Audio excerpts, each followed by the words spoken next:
Hi guys, welcome and welcome back to my YouTube channel.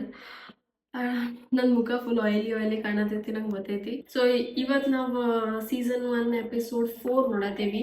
ಈಗ show start ಆಯ್ತು. ಅದಾದ್ಮೇಲೆ reels ಒಳಗೆ ಬರ್ತಾರಲ್ಲ ಅಪ್ಪ ಮಗ ಗುಂಡಾಡಿ ಗುಂಡ ಅಂತೇಳಿ ಏನೋ ಲಿಖಿತ ಅವ್ರು ಬಂದಾರ. ಅವ್ರ ಕಡೆಲಿಂದ್ರ ಸ್ವಲ್ಪ ಎಕ್ಸ್ಪೆಕ್ಟೇಷನ್ಸ್ ಐತಿ ನಂಗೆ. ಯಾಕಂದ್ರೆ ಅವ್ರು ರೀಲ್ಸ್ ಒಳಗೆ ಅದು ಸ್ವಲ್ಪ ಫನ್ನಿ ಇರ್ತಾರ. ಚಂದ ಮಾಡಿಲ್ಲ ಅಂದ್ರೆ ಸ್ವಲ್ಪ ಬೇಜಾರಾಗ್ತೈತಿ. ನೋಡೋಣಂತ. ಒಂದು ಫ್ಯಾಮಿಲಿ ಒಳಗೆ ಇಬ್ರು ಹೋಗಕ್ಕೆ ಆಗಲ್ಲ ಆಗಲ್ಲ ಆಗಲ್ಲ ಅಂತ ಫಸ್ಟಿಗೆ ಹೇಳಿದ್ರ. ಬಟ್ ಆಮೇಲೆ ಮತ್ತು ಕಳ್ಸಿದ್ರ. ನನಗೂ ಅವಾಗ ಹಂಗೆ ಅನ್ಸತೈತಿ, ಯಾಕೆ ಒಂದು ಫ್ಯಾಮಿಲಿ ಒಳಗೆ ಇಬ್ರು ಜನ ಹೋಗಕ್ಕೆ ಆಗಂಗಿಲ್ಲ. ಇಬ್ರು ಒಂದು ವೇಳೆ ಚಲೋ ಅದಾರ, ಚಲೋ ಕ್ಯಾರೆಕ್ಟರ್ ಎಂಟರ್ಟೈನಿಂಗ್ ಅದಾರ, ಎಲ್ಲ ಓಕೆ ಆತಂದ್ರೆ ಇಬ್ರು ಹೋಗ್ಬೋದು. ಅದ್ರೊಳಗೆ ಏನೂ ಇಲ್ಲ. ಸುಮ್ಮನೆ ನಾಟಕ ಮಾಡ್ತಾರೆ ಇವರು. ಅವ್ರ ಅಪ್ಪ ಹೋಗ್ತೀನಿ ಅಂತ ಹೊಂಟಿದ, ಮತ್ತು ಅವನಿಗೆ ಕರೆಸಿ ಮತ್ತು ಈಗ ಇಬ್ರು ಸ್ಟೇಜ್ ಮೇಲೆ ಚಾನ್ಸ್ ಕೊಟ್ಟಾರ ಇಂಪ್ರೆಸ್ ಮಾಡಾಕ. ಇಲ್ಲಿ ತನಕ ಅಂದ್ರೂ ನನಗೂ ಚಲೋ ಅನ್ಸೈತಿ. ಮಷ್ಕಿರಿ ನಗು ಬರತೈತಿ ಅವ್ರಿಗೆ ನೋಡಿದ್ರ. ಅಂದ್ರೆ ಒಬ್ಬೊಬ್ಬರು ಕಾಮಿಡಿ ಮಾಡ್ತಾರ, ಅದನ್ನ ನೋಡಿ ನಗು ಬರಂಗಿಲ್ಲ. ಒಬ್ಬೊಬ್ಬರು ಅವ್ರು ಸುಮ್ಮನೆ ಅವ್ರು ಹೆಂಗಿರ್ತಾರೆ ಹಂಗೆ ಇದ್ರೂ ನಗು ಬರ್ತೈತಿ ನೋಡಿ. ಅವನೇನೋ ಒಂದು ಹಾಡ್ ಬರ್ಕೊಂಡು ಬಂದಾನ, ಅದು ಚಲೋ ಐತಿ, ಫನ್ನಿ ಐತಿ. ಅವ್ರ ಅಪ್ಪ ಏನು ಮಾತಾಡಿದ್ರು ಫನ್ನಿ ಇರ್ತೈತೆ. ಬಂದು ಹಿಂಗೆ ಎಡಗೈ ಒಳಗೆ ಅವ್ರು ಸೆಲೆಕ್ಟ್ ಆಗಿ ಹೋಗ್ಬಿಟ್ರ. ಅವರಪ್ಪ ಅಂದ್ರೂ ಏನು ಜಾಸ್ತಿ ಎಫರ್ಟ್ಲೆಸ್ ಕಾಣಿಸತ್ತಿತ್ತ. ಸ್ಟೇಜ್ ಮೇಲೆ ಎಷ್ಟೊಂದು ಜನ ಪಾಪ ಕಷ್ಟಪಡ್ತಾರೆ. ಮಗನಿಗೆ ಯಾಕೆ 3 ಕೊಟ್ರು 4 ಕೊಡ್ಲಿಲ್ಲ ಅಂತ ಗೊತ್ತಿಲ್ಲ. ಅಷ್ಟೇ, ನೆಕ್ಸ್ಟ್ ಬರತಾರ ನೋಡೋಣ. ಇವ್ರು 3 ಜನ ಹುಡುಗಿಯಾರು ಬಂದಾರ. ಅದ್ರೊಳಗೆ ಮಿಸ್ ಇಂಡಿಯಾ ಫೈನಲಿಸ್ಟ್, ಆಮೇಲೆ ಧಾರವಾಡದಕ್ಕಿ ಒಬ್ಬಾಕಿ, ಮೈಸೂರ್ದಕ್ಕಿ ಒಬ್ಬಾಕಿ. ಇವ್ರೀಗ ವಿನಾಯಕ್ ಮತ್ತು ಚಂದನ್ ಶೆಟ್ಟಿಗೆ ನಾಮಿನೇಟ್ ಮಾಡ್ರಿ ಅಂತ ಕೊಟ್ಟಾರ.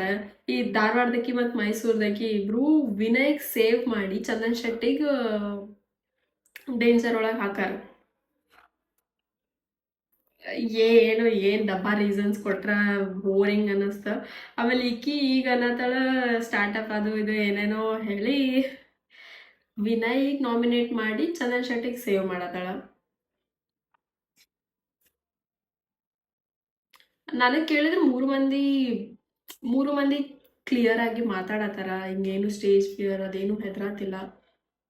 ಬಟ್ ನನಗೇನು ಅನ್ಸಲ್ಲ ಇವ್ರು 3 ಮಂದಿ ಒಳಗೂ ಹಿಂಗೆ ಫುಲ್ ಸ್ಪಾರ್ಕ್ ಐತಿ, ಪಟ್ಟನ್ ಸೆಲೆಕ್ಟ್ ಆಗ್ತಾರೆ ಯಾರು ಅಂತೇಳಿ. ಉಫ್, ನಾ ಹೇಳ್ದಂಗೆ 3 ಮಂದಿ ಏನು ಸೆಲೆಕ್ಟ್ ಆಗಿಲ್ಲ. ಒಬ್ಬಾಕಿ ಧಾರವಾಡದಕ್ಕಿ ಅಷ್ಟು ಹೋಲ್ಡ್ ಒಳಗೆ ಹೋದ್ಲು. ಆಮೇಲೆ ಆಕಿ ಸ್ವಲ್ಪ ಪ್ಯಾಜೆಂಟಕ್ಕಿ ಬಂದಿದ್ಲ. ಆಕಿ ಹೋಗೋಬೇಕಾದ್ರೆ ಒಂದು ವಿನಯ್ ಸಂಧ್ಯಾ ಅವರೇ ಬಿಗ್ ಬಾಸ್ ಬಾಗಲ್ ತೆಗೀರಿ ಅಂತ. ನನಗೇನು ಅನ್ನಿಸ್ತೈತಿ ಅಂದರೆ, ಯಾವಾಗೂ ನಿಮ್ದು ಆಪೋನೆಂಟಿಗೆ ನಿಮ್ಮ ಸೇಮ್ ಲೆವೆಲ್ ಇದ್ದವ್ರಿಗೆ ಹುಡುಕೋರಿ. ಈಗ ವಿನಯ್ ಜಡ್ಜ್ ಆಗಿ ಕುಂತಾನ ಸ್ಟೇಜ್ ಮೇಲೆ, ಆಕಿ ಕಂಟೆಸ್ಟೆಂಟ್.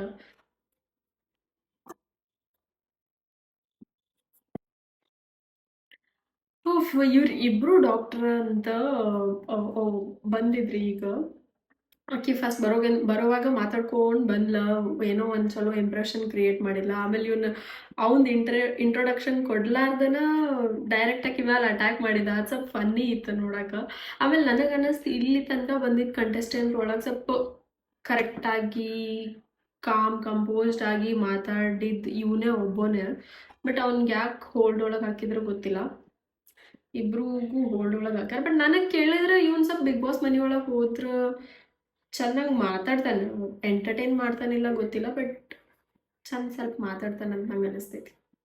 ಈಗ ಒಬ್ಬನು ಬೆಂಗಳೂರ್ಲಿಂದ ಬಂದಿದ್ದ. ಅವನೇನೋ ಹಿಂಗೆ ಕೂದಲ ಹಿಂಗೆ ದೊಡ್ಡ ದೊಡ್ಡದು ಒಂದು ಜೋಕ್ ಹೇಳತ್ತಿದ್ದ. ನಿರಂಜನ್ ಶಾಸ್ತ್ರಿ ಮನೆಗೆ ಹೋದೆ, ಆಮೇಲೆ ಮಿಡಲ್ ಪ್ರಿಯಾ ಸಿಕ್ಕಳು ಅಂತೇಳಿ. ಚಂದನ್ ಶೆಟ್ಟಿ ಇದು ನಿನ್ನ ಜೋಕ ಏನು ಬೇರೆಯವ್ರ ಜೋಕ ಅಂತ ಕೇಳ್ದ. ಬೇರೆಯವ್ರದ್ದು ಮುಗೀತು, ಅಲ್ಲಿಗೆ ರಿಜೆಕ್ಟ್ ಮಾಡಿದ. ಆಮೇಲೆ ಎಲ್ಲರೂ ರಿಜೆಕ್ಟ್ ಮಾಡಿದ್ರು. ಆಮೇಲೆ ನಂಗೆ ವಿನಯಿಂದ ಇಲ್ಲೇ ಸ್ಟ್ರಾಟಜಿ ಅರ್ಥ ಆಯ್ತು. ಅವ್ರನ್ನ ಗ್ರೀನ್ ಕೊಟ್ರು ರೆಡ್ ಕೊಟ್ರು ಈಗ ಅವ್ನು ಆಲ್ರೆಡಿ ರಿಜೆಕ್ಟ್. ಬಟ್ ಗ್ರೀನ್ ಕೊಟ್ಟು ಒಳ್ಳೆಯವನಾಗ ಟ್ರೈ ಅಲ್ಲ ಏನೋ. ಒಟ್ಟು ಈಗ ಅವ್ನು ರೆಡ್ನು ಕೊಡ್ಬೋದು, ಗ್ರೀನ್ನೂ ಕೊಡ್ಬೋದು. ಅಂಥ ಸಿಚುವೇಶನ್ ಒಳಗೆ ಅವ್ನು ಗ್ರೀನ್ ಕೊಟ್ಟ. ನಾನು ಇದ್ದಿದ್ರು ಗ್ರೀನ ಕೊಡ್ತಿದ್ದೆ. ಯಾಕಂದ್ರೆ ಆಲ್ರೆಡಿ ಅವ್ನು ಹೋಗಣ, ರೆಡ್ ಕೊಟ್ಟು ವೇಸ್ಟು. ನೆಕ್ಸ್ಟ್ ನೋಡೋಣ. ಈಗ 4 ಜನ ಬಂದಿದ್ರ, ಅವ್ರ ಬಗ್ಗೆ ಹೇಳಕ್ಕೆ ಏನೂ ಇಲ್ಲ. ಅದ್ರೊಳಗೆ ಒಬ್ಬಾಕಿ ಬಾಡಿ ಬಿಲ್ಡಿಂಗ್ದೇನೋ ಚಾಂಪಿಯನ್ಶಿಪ್ ಮಾಡಲ್ಲ. ಆಕಿ ಇನ್ನೊಂದು ಜಾಸ್ತಿ ಎಕ್ಸ್ಪ್ರೆಸಿವ್ ಇರಬೇಕಿತ್ತೇನೋ. ಆಮೇಲೆ ಆಕಿ ಮೇ ಬಿ ಕನ್ನಡ ಒಳಗೆ ಜಾಸ್ತಿ ಪಟ್ ಪಟ್ ಪಟ್ ಪಟ್ ಪಟ್ ಅಂತ ಮಾತಾಡತ್ತಿಲ್ಲ. ಅಷ್ಟ 3 ಮಂದಿ ಬಗ್ಗೆ ಹೇಳಕ್ಕೆ ಏನೂ ಇಲ್ಲ. ನಂಗೀಗ ಏನು ಅನ್ಸತೈತಿ ಅಂದ್ರೆ ಈ ಸೆಲೆಕ್ಷನ್ ಪ್ರೋಸೆಸ್ಸಿಂದ ಅಗ್ನಿ ಪರೀಕ್ಷೆ ಐತಿಯಲ್ಲ ಇದ್ರೊಳಗೆ ಇವ್ರ ಬಗ್ಗೆ ಏನು ಒಬ್ಬೊಬ್ಬರ ಬಗ್ಗೆ ಏನು ಹೇಳೋಕ್ಕಿಲ್ಲ. ನಂದು ಆಡಿಯನ್ಸಿಗೆ ಬೇಜಾರಾಗ್ತೈತಿ ಏನೋ ಅಂತ ನಾ ಯೋಚನೆ ಮಾಡತ್ತೆ. ನಿಮ್ಗೆ ಕಾಣತಿರ್ಬೋದು ಫುಲ್ ಸ್ಮೋಕಿ ಸ್ಮೋಕಿ ಆಗೈತಿ ನಮ್ಮ ಮನೆ ಒಳಗೆ. ಫೈನಲಿ ಅಗ್ನಿ ಪರೀಕ್ಷೆ ಫಸ್ಟ್ ಲೆವೆಲ್ ಮುಗೀತು ಅನ್ನಿಸ್ತೈತಿ. ನಿಮಗೂ ಗೊತ್ತೈತಿ ಸ್ವಲ್ಪ ಬರ್ಬರ್ತಾ ಬೋರ್ ಹೊಡತಿತ್ತದ.